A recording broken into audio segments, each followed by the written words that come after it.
Losing my parents wasn't the worst part. What they left behind destroyed me more than their deaths ever could.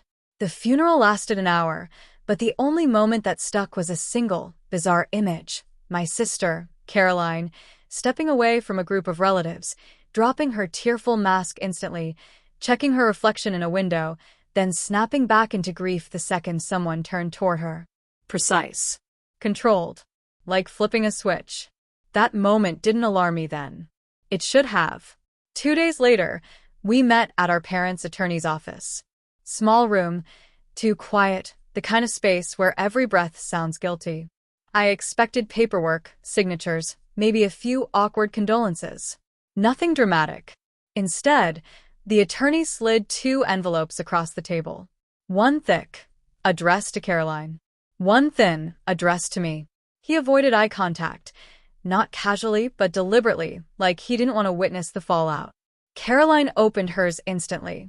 Her eyes widened, but the expression wasn't shock. It was something closer to satisfaction that she was trying and failing to hide. The attorney cleared his throat. Your parents' estate has been distributed according to their final instructions. Then he read the numbers. Caroline, $12 million. Me, $1. And a handwritten note. You know why. For a few seconds, the room didn't feel real. The attorney kept talking, trusts, accounts, tax implications, but his voice blurred into background noise. I stared at the dollar, then at the note, waiting for some memory, some confrontation, some reason to surface. Nothing did. If I'd earned that punishment, I would have felt it immediately. The guilt would have hit hard and fast. Instead, I felt nothing except a sharp, cold fear that I had no explanation for. Caroline reached for my arm. Oh my God. I had no idea, she murmured, but the timing was wrong. Too fast. Too prepared. And while her words sounded sympathetic, her eyes weren't on me. They were studying the attorney, making sure he saw her look sympathetic. That's when the tension crackled. The attorney wouldn't meet my gaze. Caroline wouldn't stop performing. And the note wasn't just cryptic, it felt weaponized. Like someone crafted it specifically to shut me up before I asked questions. I folded the paper back into the envelope. What exactly did they think I did? The attorney stiffened. Caroline spoke first. Too quickly. Maybe it's everything that happened back then? Back then? There was no back then. Nothing that made sense for this level of punishment. I asked again, more direct this time. What did they tell you about me? He hesitated a long, uncomfortable pause. They believed you made choices that disappointed them. Vague. Convenient. Useless. My parents were blunt people. If they thought I was a disappointment, they never once said it to my face. Yet here was a will made out like a final verdict I never got to hear the accusations for. I left the office with one thought repeating itself. This wasn't a misunderstanding. This was engineered. People don't wake up hating their own kid out of nowhere. Not without help. Not without someone feeding them a story slowly, consistently, patiently. And there was only one person who stood to gain 12 million reasons from rewriting my entire life. Caroline didn't steal my inheritance. She stole my identity, the version of me my parents believed in. The will wasn't a message. It was a warning. And I was about to dig up everything she buried. Harris didn't crack anything in one meeting. He's not a magician. He's a methodical bastard who works in layers, and that's exactly how the truth started coming out, slowly and with enough friction to feel real. Our first meeting wasn't dramatic. He didn't arrive with a suitcase of answers. He just listened, asked a few surgical questions, and pointed out something I'd been too wrecked to notice. My parents' note, you know why, didn't match their writing patterns from their last few years. He couldn't prove anything yet, but he smelled inconsistencies. That was the first hint that something deeper was off. Before he left, he warned me. Don't expect quick answers. People who lie for years don't leave everything lying on the surface. He was right. For days later, he came back looking irritated, which told me the case wasn't going smoothly. He tried to pull some old emails from my mother's account, only to find massive chunks missing. Not deleted recently. Deleted strategically and years apart. Someone tried to bury patterns, not data. That's when the first sloppy mistake slipped through. One deleted thread recovery exposed two emails that contradicted each other, both supposedly from me, both supposedly sent on days when I was out of the country. Simple, stupid oversight. Caroline level stupid. Harris didn't celebrate. He just said, "Whoever forged this thought consistency doesn't matter. That helps us." Next, he managed to get access to the so-called loan agreements Caroline fed our parents. And here's the part that killed the cartoon supervillain image. They weren't perfect. One signature looked almost too identical to another document, like someone copied, pasted, and traced it with a tablet. Another form had inconsistent dates. And one had a literal coffee stain near the bottom, which Harris called the mark of an amateur who rushes. So no, she wasn't some untouchable mastermind. She was just consistent in her lying and lucky that my parents trusted her more than they trusted me. Harris did hit a genuine wall. One financial trail actually pointed straight at me, a $22,000 transfer from my mother's account to one registered under my name. Except it wasn't my account. Someone used an old address from my college years, the one Caroline had access to. For 2 days, Harris thought I might be lying. He didn't hide it either. "You should know I'm not here to protect you," he said.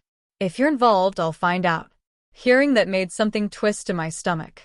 I wasn't angry, more like humiliated. My own life looked suspicious on paper. And realizing my parents probably saw that same evidence for years, that hit harder than I expected. My hands actually shook, and Harris didn't pretend not to notice. This is where the real damage surfaced. Recovered financial logs showed transfers from my parents to an account of Caroline's labeled temporary. Temporary, my ass. The money never came back. One note literally said, "See emergency." She couldn't even be bothered to hide her initial. When Harris looked up at me, there was no drama in his voice, just certainty. This wasn't a misunderstanding. This was a 15-year construction project to erase you. And that was the moment everything clicked. The stories, the distance, the coldness, the will.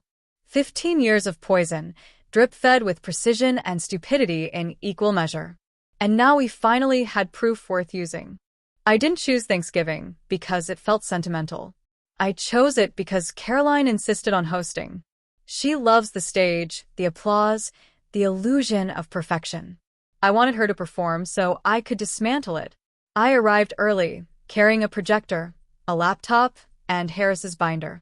Caroline greeted me with that same thinly controlled warmth, the "I'm so glad you're here" smile she used like armor. Her eyes lingered on the projector bag. She knew. Just for a heartbeat, her jaw tightened. Then the mask returned. The living room was flawless. Polished table, pristine decorations, untouched food. Family trickled in, voices bouncing off walls like echoes in a theater. Caroline glided among them, a conductor orchestrating perfection, until one micro-glitch. A glance at me, a flicker of panic before she forced a smile. Subtle, almost invisible. But I noticed. Dinner started normally. Then Caroline stood for her Thanksgiving toast. Her voice trembled, but it was calculated. She thanked everyone for blessing her with understanding and love, and claimed she felt grateful that family always sees the truth. Her eyes flicked to me. Everyone else nodded, impressed. I didn't. I waited for the polite claps to die down. Then I clicked the first slide. My parents didn't leave me this note by accident. The words, "You know why," appeared on screen, isolated, sharp against a white background. Caroline's composure faltered, a tiny cough, a brief inhale, then she masked it with a fake laugh. Slide 1, forged loans, side-by-side handwriting. Crooked lines, smudges, even a coffee stain.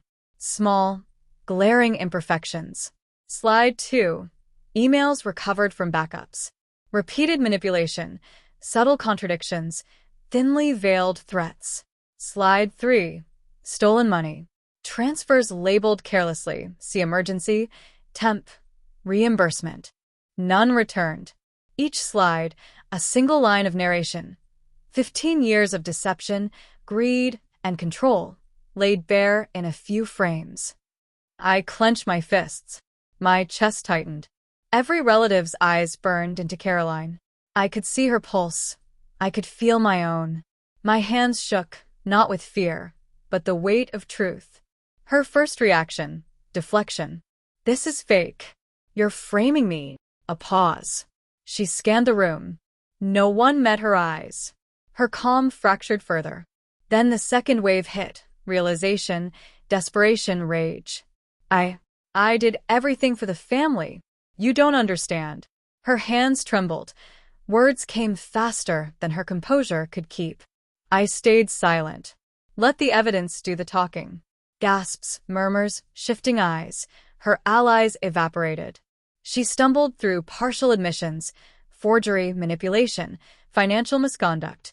Enough for the room to see her truth, if not fully. I clicked to the last slide. Caroline's own notes, time-stamped. A visual mosaic of 15 years of false narratives. The room went still. Even her husband leaned back, staring at a stranger. Extended family whispered behind her back. I closed the presentation. One line. You stole my inheritance. Now I'm taking it back. Her empire, 15 years in the making, collapsed in 1 hour. Thanksgiving wasn't ruined. It was redefined. And this was just the beginning. The real consequences were about to hit. The morning after Thanksgiving, the house smelled like burnt sugar and tension. Caroline didn't sleep. I knew because the first thing I saw was her husband storming into the kitchen, a letter clutched in his hand. She's trying to have your accounts frozen, he said, voice low, urgent. Her lawyer called mine this morning, threatening countersuits, alleging fraud. I didn't flinch, but my fingers tightened around my coffee mug. One pulse of tension. That was all. My hands trembled once. Just once. Then I forced them still. Caroline appeared in the doorway, fragile armor replaced by raw desperation. You don't understand. I can fix this. Give me a chance. Her eyes darted between me and her husband. She tried to reach him, pleading. He stepped back. Not a touch. Not a word. Her first active counterattack. The binder I had left on the table. She grabbed it, rifled through the papers, trying to rip out pages, scramble evidence. But I was quicker. One hand closed over hers. The papers stayed. Her face went pale. Not happening, I said quietly, controlled. Too controlled. Outside, the first real crack appeared. Caroline tried to swipe her card at the local grocery. Declined. No warning. Not enough funds. Her veneer of control shattered in one swipe. The cashier raised an eyebrow. She flushed. Family conflict flared subtly, but sharply. Aunt Marlene whispered that she always suspected something, while Uncle Greg accused me of destroying family peace. I met his glare steadily, eyes locked for a heartbeat that felt like a second. Tension threaded between us, a silent battle of wills. By evening, dominoes were falling faster. The lawyer confirmed, frozen accounts, subpoenas served, audit scheduled. Caroline called me from a blocked number, voice trembling, a mix of rage and pleading. Threats slipped through, lawsuits, defamation, manipulation of witnesses. I didn't answer. Let her expend energy on words. Still, one more micro-pressure moment for me. My phone buzzed. An anonymous relative had sent a voice note, crying, blaming me, begging me to stop. My chest tightened. I felt the pull of doubt for a heartbeat. Then I reminded myself. Every action was necessary, every consequence calculated. By nightfall, Caroline sat alone, papers scattered, phone buzzing unanswered, credit cards declined, her network crumbling. Her empire was cracking, but she still had sparks of resistance, enough to keep the game alive. And I observed, calm, deliberate. Watching the first cracks form, knowing the real pressure, legal, social, financial, was only beginning. Thanksgiving had been the ambush. Now, the war was visible, tangible, and unstoppable. The cease and desist arrived mid-morning. A thick envelope, official stamp, lawyer's letterhead. Caroline's legal team demanded I retract everything immediately. Threats of defamation, countersuits, and irreversible consequences line the pages. I scanned the claims. Every forged signature, every manipulated email, every transfer, all documented, time-stamped, undeniable. I didn't respond. Evidence outweighed threats. By lunch, she tried the human angle. Cornered Uncle Greg in the kitchen, her words hurried, apologies layered over explanations, an attempt to turn him. He didn't bite. His shrug, a quiet refusal, left her pale and muttering as she retreated. The first real consequence hit that afternoon. Caroline tried to withdraw funds from her primary account. Declined. A credit card refused. Small, public moments, but enough to fracture confidence. Hers and anyone watching. Her desperate move came before evening. She attempted to manipulate the audit. Subtle, plausible, yet traceable. She left an altered invoice on the desk, hoping no one would notice. I found it immediately. Just cold precision. The discrepancy highlighted, time-stamped, forwarded to the auditors. One move. Boom. Exposed. She realized the trap instantly. Eyes wide, a single tremor in her hand. She threatened me directly. You'll regret this. Everything will turn. I didn't flinch. One heartbeat of internal tension, brief, sharp, then gone. That was all. By nightfall, Caroline was cornered. Legal threats mounting, social trust eroding, financial access restricted. She remained dangerous, aware she had few options left, yet the board was set for the next strike. The week after Thanksgiving, Caroline's world unraveled with quiet inevitability. Her bank accounts were frozen, credit cards declined at every turn. Gas stations, cafes, even the small corner shop she frequented for her curated appearances, all refused her access. Each swipe, each decline, was a hammer striking her fragile empire. She didn't panic outwardly at first. The cracks were micro, almost imperceptible. But I noticed. Always. Her husband didn't leave on a business trip. He didn't announce a divorce. He simply didn't meet her gaze at breakfast. Coffee cooled between them. Silence draped over the table like a verdict. Every small gesture, or lack thereof, reinforced the collapse she could no longer ignore. The auditors called first thing that morning. Letters, flagged transactions, demands for clarification, all in chronological order, all undeniable. One altered invoice from months ago, one unaccounted transfer, and the net was tightening. Her legal team sent notices, cease and desists, threats, all futile.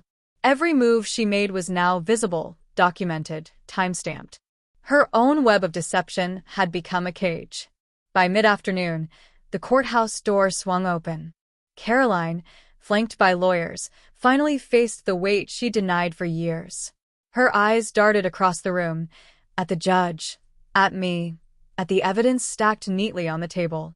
The binder, meticulously organized by Harris, was in front of her now, each page a testament to 15 years of manipulation. For the first time, she realized the full scope of what she had done and what she was about to lose. The judge read the findings aloud: forged documents, manipulated financial transfers, emotional coercion, false narratives. Each word cut through the air like a scalpel. Caroline's lips trembled. The courtroom murmurs, once polite, now buzzed with judgment. The legal system, which she'd thought would protect her, now moved against her with deliberate precision. Fraud charges were filed. The will was overturned. Assets were split, 50-50, as it should have been all along. She had spent years shaping perception, but the law was impartial. The evidence didn't lie. Family witnesses testified quietly, their statements confirming what the binder had already revealed. Her husband, silent, refused to make eye contact.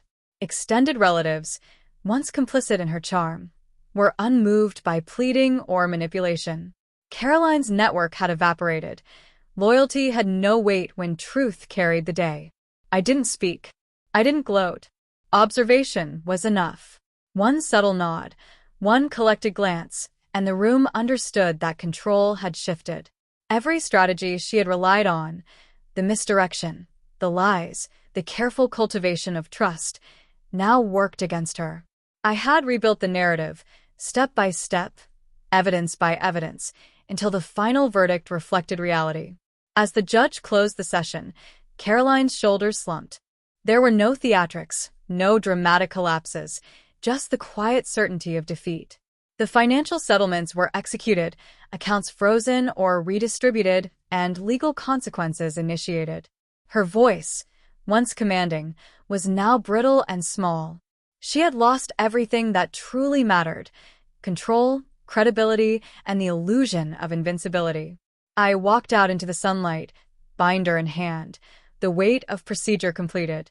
I had won not through anger or theatrics, but through meticulous planning and strategic patience. 15 years of lies had collapsed under the weight of truth. The will was corrected, justice served, and my life reclaimed. Caroline's empire was gone, her manipulations exposed. And me? I had closure. Calm, precise, and unshakable. The battle had ended not with chaos, but with calculated, unassailable results. Only the cold, deliberate consequences of actions finally caught in the light. Revenge had been procedural. Justice had been methodical. And now the final chapter, 15 years of lies undone, was complete.